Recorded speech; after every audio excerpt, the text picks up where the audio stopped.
down. Yeah.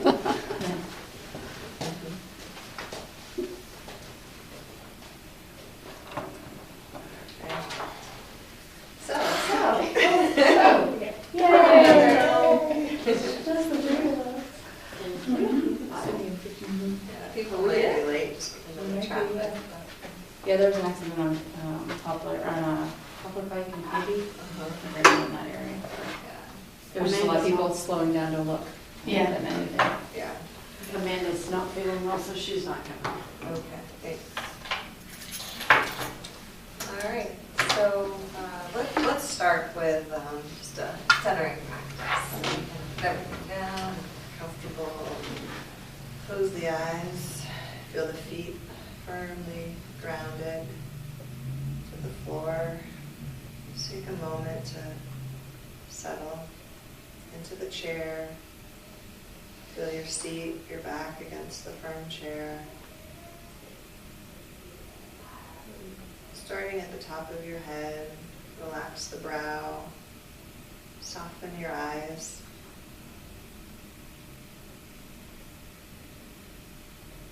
Let the jaw be relaxed.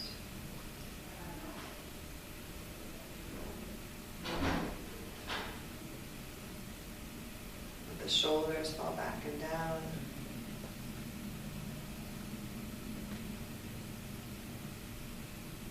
For the next 2 or 3 breaths, breathe into the heart on the inhale, creating space, sense of expansion, and breathe out from the heart on the exhale.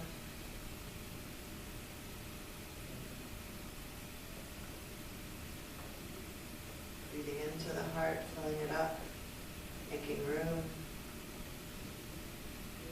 and breathing out from the heart. And scan down to the belly.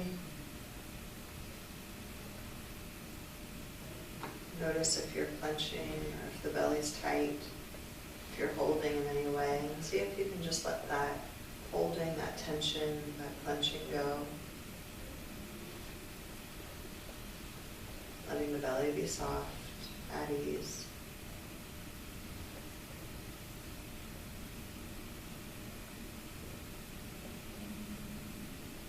If you've tightened in the eyes or the jaw or the shoulders, see if you can re-relax there, as well as the belly. And then notice your hands and what they're touching. Soften into the hands. So the brow is smooth, the eyes are relaxed, the jaw is unclenched. The shoulders are down and back. The heart is open. The belly soft. The hands are soft. And scan down to the feet. And see if you can soften into the feet.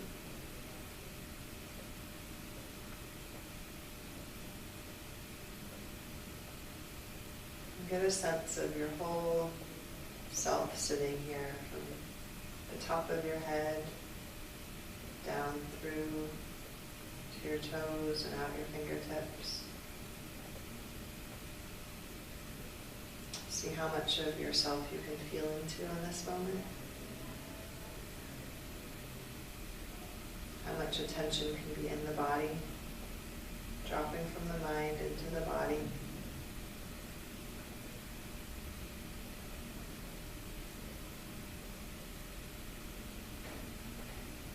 If any areas have constricted or retightened, just send some breath into those spaces, encouraging them to relax.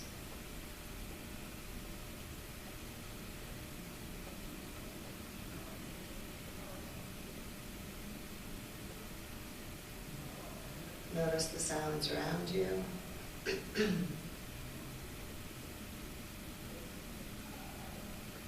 Just letting the sounds come to your ears and wash through you.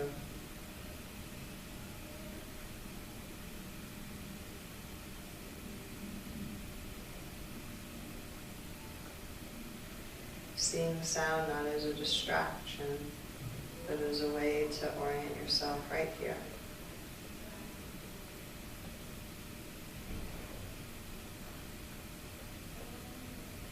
And once again, feel your feet firmly grounded to the floor, your seat and your back against the chair. Take a few last deep breaths all the way down into the abdomen, filling it up like a balloon. And on the exhale, letting all the air go, stomach goes back towards your spine. Inhale, fill the belly up like a balloon. Exhale, full release of air. And when you're ready, you can stretch and open your eyes.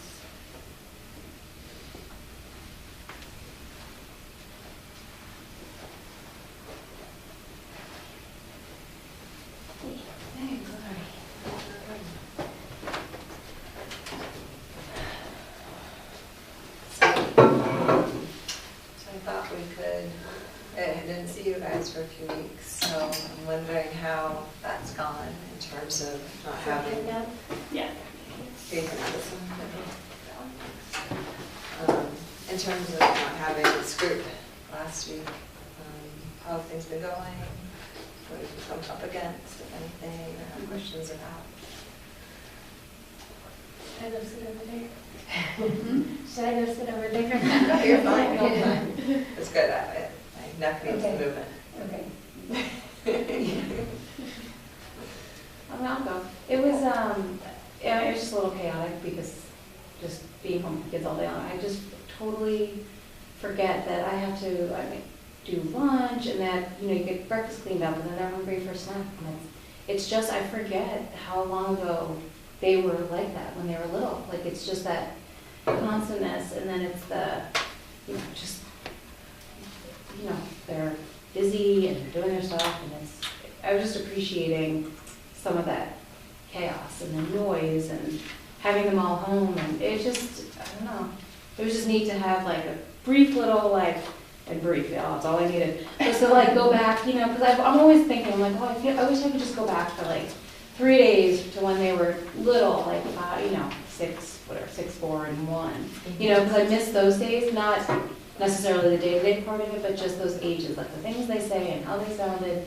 So it was just nice to have that little moment where I'm like, oh, we're back. I've got a lot more laundry, a lot of dishes, but it was just a nice, which I don't think I would have necessarily appreciated had I not been thinking more about living in the moment and appreciating the moment. I would have probably been pulling my hair out and holy moly, it's still raining and I've got dishes and, but we just got creative when I realized I didn't have lunch stuff. I'm like, well, what do they eat for lunch? Because the weekends we go out to lunch a couple times, so I'm like, oh, we're home. What do we eat for lunch now? Because they get school lunches and, I just feel like we're so removed from some of that. So it was just nice to not be so, type A about everything and a little more laid back, which was good. Yeah. So John Kabat-Zinn, who founded mindfulness-based stress reduction, said mindfulness gives you your life back. Mm-hmm. And it sounds like you were, your life has always been here, but oftentimes we bypass it. Right. And we're just caught up in the stress or the rush or the busyness or the details, and we miss the experience. We miss the taste, the smell, the sound, the touch of what it is to be human with these humans. Mm-hmm. So that's really great that you're able to actually be present for yourself and your kids. Mm-hmm. It doesn't happen often, and so it was just nice because they eat breakfast and they're like hobbits where they have breakfast 1 and breakfast 2, and then it's snack. And so I just left all the morning snacks, and when they were eating lunch, I was doing the morning dishes and then the lunch dishes. So I didn't feel the first day it wasn't like that. I felt like I was just trapped in the kitchen the whole time. But then it's like, well, those dishes aren't going to go anywhere. They're not going to, they just can sit in the sink because who cares really. Mm-hmm. So it was just nice once I got over that little hump of, okay, we can do this, So that was, it was really, just was different. Yeah, yeah. There's a, so if you think about our river, the water is flowing down the river, and on each bank of a river, there is, this bank is rigidity and this bank is chaos. And integration or mental health or doing well or functioning well is when your life is in flow. And oftentimes we get stuck on one bank or the other. Either we're being like really rigid about something, our eating, our exercise, OCD about all the dishes being done, or everything being clean, or perfectionism. And then on this other bank is just absolute chaos, when we've just lost our minds and we feel everything's out of control, when we drink or we whatever we binge eat, whatever is going on, to be able to experience some kind of relief. And what we want to do is just become more aware when we're starting to creep over to one bank or the other, so that our life can be more in flow like you experienced. Like you're able to let go of the rigidity of needing all the dishes to be done, so that you could flow back into the experience of being with them. So, but at the same time, you don't want to like all day for 4 days, 5 days, let dishes pile up, because then you'll feel chaotic, right? Right. So it's like it's a nice little dance. Yeah. That you need to do. Cool. Thank you, sorry, I'm like, oh, not a problem. Traffic. Yeah. So.